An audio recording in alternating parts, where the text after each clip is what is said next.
If you're here, you're obviously wondering, what is an octave? Well, the easiest way I can explain this is that an octave is the distance from one note to the next note in pitch of the same name. This can be practiced by playing an open string and then playing your 12th fret.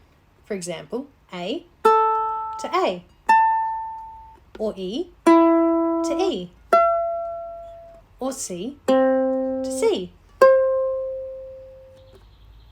A fun way to practice singing an octave so that you can recognise it elsewhere is to sing the first two notes of Somewhere Over the Rainbow. Somewhere. When you move up a single fret, this is called a half step and can also be called a semitone. An octave is made up of 12 semitones, so all up 12 frets. So if you move from open A, up 12 frets,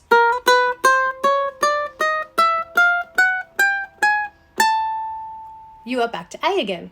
Yet you may be wondering, why the oct in octave if there are 12 notes between, not 8? If you've learned your scales, you may have noticed that the bottom and the top of the scale have the same letter name.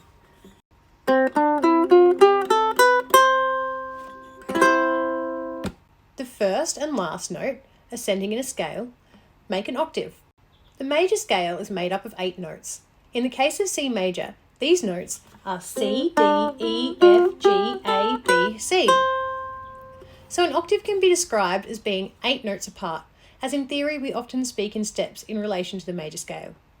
You can remember this because oct means 8, like oct in octagon, octahedron, or octopus. The musical alphabet once upon a time didn't have sharps or flats, but only the letters from A to G. Music theory comes from times long past, and so this is another reason an octave can be explained as 8 notes apart.